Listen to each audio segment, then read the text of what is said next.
Assalamualaikum warahmatullahi wabarakatuh. Selamat datang di channel Hasan Alatas. Terima kasih telah mampir di channel Hasan Alatas. Pada kesempatan kali ini saya akan informasikan tentang fenomena mualaf atau masuk Islamnya ribuan orang di Afrika. Kenapa hal ini terjadi? Sebelumnya saya akan bacakan terjemah translate dari Quran. Bismillah, kami akan memperlihatkan kepada mereka tanda-tanda kekuasaan kami di segenap ufuk dan pada diri mereka sendiri, sehingga jelaslah bagi mereka bahwa Al-Quran itu benar.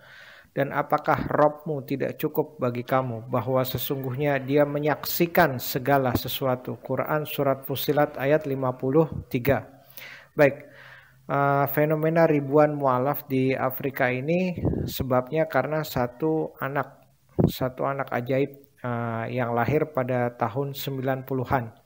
Anak ajaib atau bocah ajaib dari Afrika yang telah berhasil mengislamkan ribuan orang. Dia bernama Syarifuddin Khalifah. Saya ulang. Bocah ajaib ini bernama Syarifuddin Khalifah. Syarifuddin Khalifah merupakan seorang anak yang dilahirkan di Tanzania, Afrika pada tahun 1993 ya.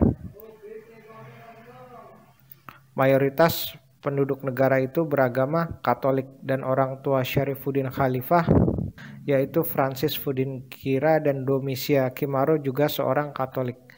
Jadi Syarifuddin Khalifah terlahir di keluarga yang bukan Islam, yaitu Kristen Katolik. Menariknya kedua orang tuanya menjadi Islam berkat anak ini. Anak ini Syarifuddin Khalifah, bayangkan anak ini bocah ajaib pada usia 5 tahun, ya, pada usia 5 tahun dia sudah berdakwah mengajak orang kepada Islam dan sudah hafal 30 juz Al-Quran. Bayangkan 5 tahun sudah berdakwah dan sudah hafal 30 juz Al-Quran. Dia sudah hafal di usia 5 tahun, artinya dia hafalnya sebelum usia 5 tahun. Luar biasa. Padahal dia bukan terlahir dari seorang bangsa Arab yang memakai bahasa Arab, tapi dia bisa hafal Al-Quran 30 juz. Luar biasa kekuasaan Allah. Dan dalam usia 5 tahun memualafkan kurang lebih 1000 orang lebih di Afrika ya. Ini adalah salah satu tanda kekuasaan Allah Subhanahu wa taala. Dan juga di Indonesia ada seorang bocah bernama Musa. Musa ini hafal Quran di usia 6 tahun ya. Anda bisa lihat beritanya 6 tahun Musa hafal Quran, luar biasa.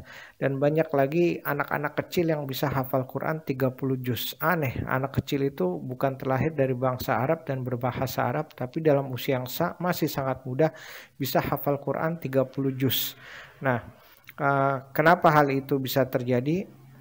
Jadi Allah Subhanahu wa taala dalam Al-Quran surat Al-Hijr ayat 9 Allah berfirman, sesungguhnya kamilah yang menurunkan Al-Quran dan kami pula yang menjaganya.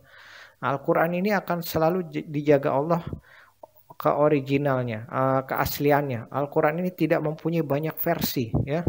Al-Quran itu dari mulai diturunkan kepada Nabi Muhammad SAW sampai sekarang masih sama.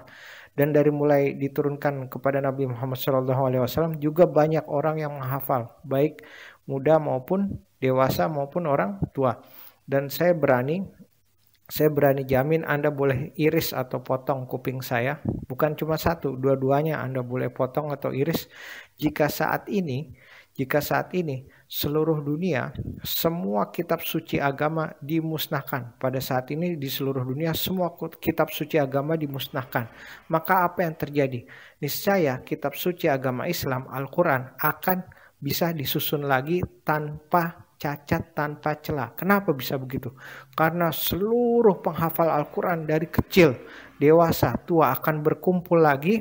Mereka akan menulis lagi Al-Quran sebagaimana di hafalan mereka, bahwa mereka hafal Al-Quran di seluruh dunia itu banyak sekali yang hafal Al-Quran. Mereka akan berkumpul lagi, menulis lagi Al-Quran dan membuat kitab mushaf, kitab Quran ditulis lagi, dibuat lagi, dicetak lagi dan sama seperti sebelumnya, akan terjaga, tidak ada berkurang satu alif, satu lam, satu huruf hijaiyah. Kenapa? Karena Al-Quran terjaga di hafalan orang-orang yang beriman.